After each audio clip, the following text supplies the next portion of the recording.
How did you come to be a zookeeper? Was this always your goal? I've always known that I wanted to work with animals. I have an identical twin sister, and her name is Amanda.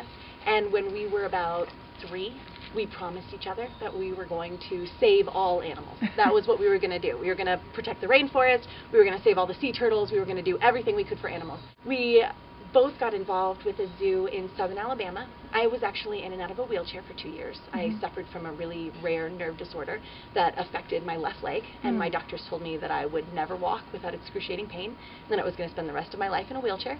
Oh, wow. And there was a little zoo in southern Alabama that was undergoing quite a bit. They had to go through 3 major evacuations in 1 year for Hurricanes Ivan, Dennis, and Katrina.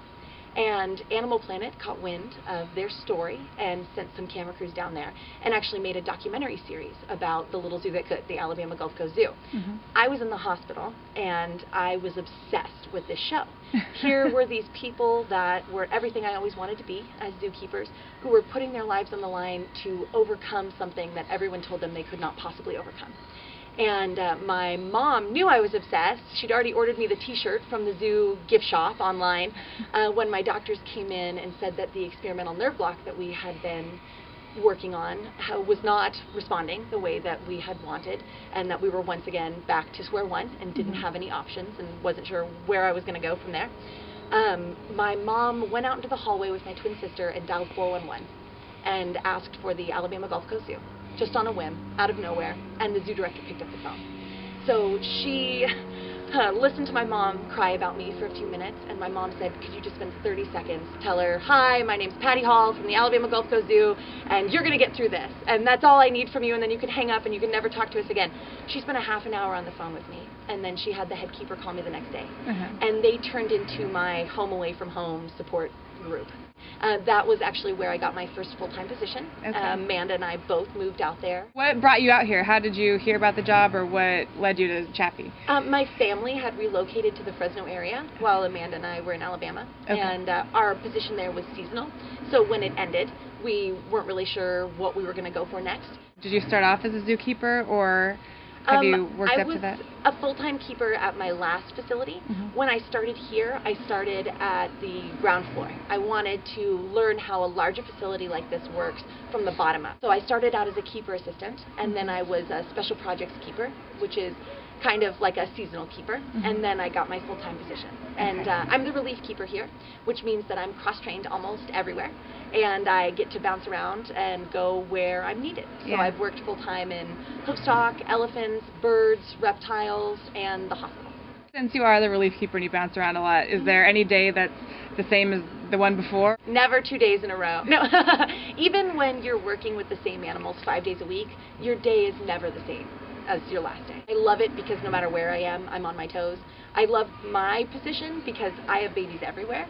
I have gotten a chance to work with everything from kangaroos to condors to cobras, and I love them all. And I think that makes me weird for a zookeeper. Most of us, let's say you've got an elephant keeper who just doesn't do parrots, right? Just no, parrots make her uncomfortable. Not going to do it.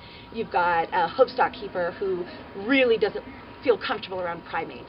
One of the reptile keepers that I've worked with, he was one of the managers that I've worked with. He said that he will dance around a 15-foot crocodilian, but do not lock him in a room with a cow, right? You know, just everybody's got their comfort level and their focus.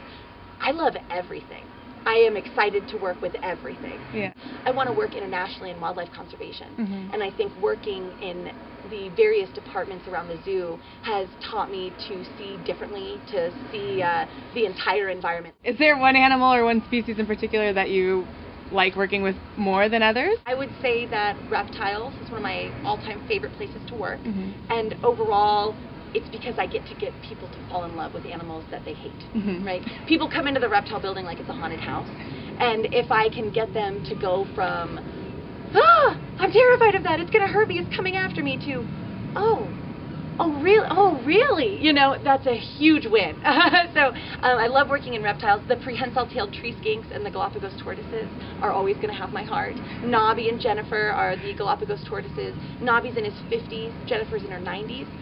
Galops have a special relationship with the birds on the islands, so they will actually lift their whole bodies up and go into almost a trance while the birds come and groom them and preen off old skin and bugs, things like that. Yeah. So our tortoises seek out that attention.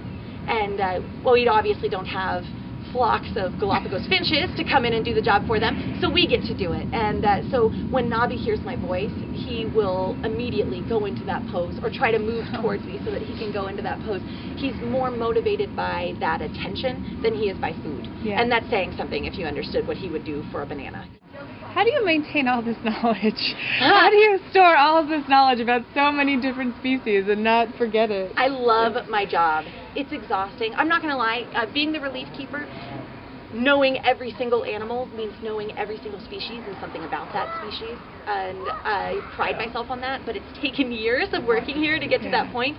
I'm a huge nerd. I spent Christmas Eve with my sister going over flashcards for crocodilians and rattlesnakes. You know, and that's what I do for fun. I love animals. I love teaching people about animals. So in my free time, I study.